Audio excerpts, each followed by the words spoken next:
नमस्कार शेतकरी बंधूंनो, शेतकरी सन्मान योजनेचा 7वा हप्ता आज वितरित करण्यात सुरुवात झाली आहे. राज्यातील 91,65,156 शेतकऱ्यांच्या बँक खात्यात एकूण 1892.61 कोटी रुपये एवढी रक्कम शेतकऱ्यांच्या खात्यात आज वर्ग करण्यात आली आहे. मुख्यमंत्री देवेंद्र फडणवीस यांच्या हस्ते आज संबंधित निधी वितरित करण्यात आला आहे.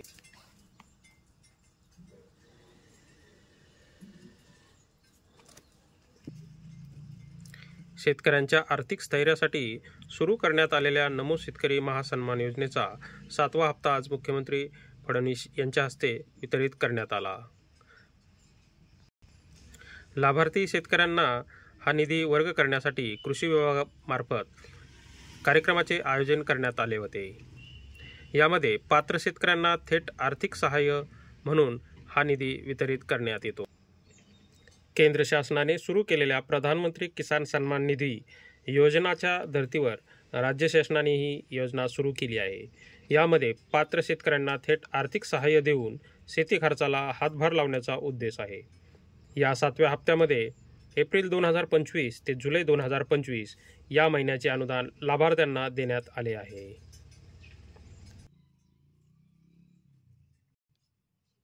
यामध्ये ज्या शेतकऱ्यांना प्रधानमंत्री किसान सन्मान निधी योजनेचा लाभ मिळतो त्या सर्व शेतकऱ्यांना नमो शेतकरी योजनेचाही लाभ मिळणार आहे. अतिवृष्टीच्या पार्श्वभूमीवर हे अनुदान शेतकऱ्यांसाठी महत्त्वाचे ठरणार आहे.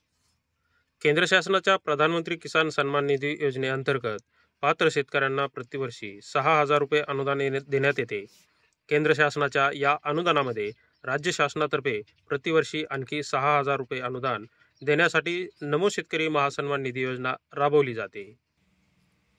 या दोन्ही योजनेच्या माध्यमातून लाभार्थी शेतकऱ्यांना प्रतिवर्षी 12,000 अनुदान मिळत असते. राज्याच्या नमो शेतकरी महासन्मान योजनेअंतर्गत शेतकरी लाभार्थ्यांना आतापर्यंत एकूण 6 हप्ते देण्यात आले आहेत.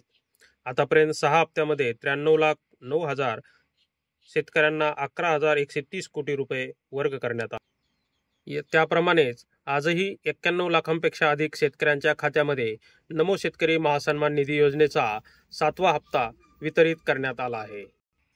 त्यामुळे अनेक दिवसांची शेतकऱ्यांची प्रतीक्षा संपलेली आहे. रब्बी पिकांच्या पेरणीच्या दृष्टीने हा हप्ता महत्त्वपूर्ण असा शेतकऱ्यांसाठी समजला जात आहे.